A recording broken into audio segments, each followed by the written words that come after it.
হিন্দু পুরাণে গঙ্গা দেবী হলেন পবিত্রতার প্রতীক এবং স্বর্গ থেকে পৃথিবীতে অবতীর্ণ এক দেবী নদী।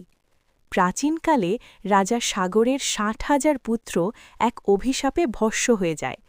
তাদের আত্মার মুক্তির জন্য প্রয়োজন ছিল স্বর্গীয় গঙ্গার জল।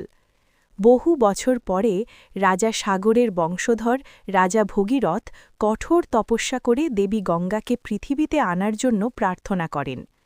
গঙ্গাদেবী প্রথমে বলেন, আমি যদি স্বর্গক্ষেতে সরাসরি নেমে আসি তাহলে পৃথিবী আমার প্রবল স্রোত সহ্য করতে পারবে না। তখন ভগীরথ মহাদেবের কাছে প্রার্থনা করেন। মহাদেব শিব তার জটা জালে গঙ্গার প্রবল ধারা ধারণ করেন। এরপর আস্তে আস্তে তিনি গঙ্গাকে পৃথিবীতে প্রবাহিত করেন। এইভাবে গঙ্গার অবতরণ ঘটে, যাকে বলা হয় গঙ্গা অবতরণ। গঙ্গার জল স্পর্শ করতে সাগরের পুত্রদের আত্মা মুক্তি পায়। সেই থেকে গঙ্গা শুধু একটি নদী নয়, বরং পাপ মোচনকারী মা হিসেবে পূজিত হন। আজও গঙ্গা নদী ভারত ও বাংলাদেশের মানুষের কাছে অত্যন্ত পবিত্র এবং জীবনের প্রতীক।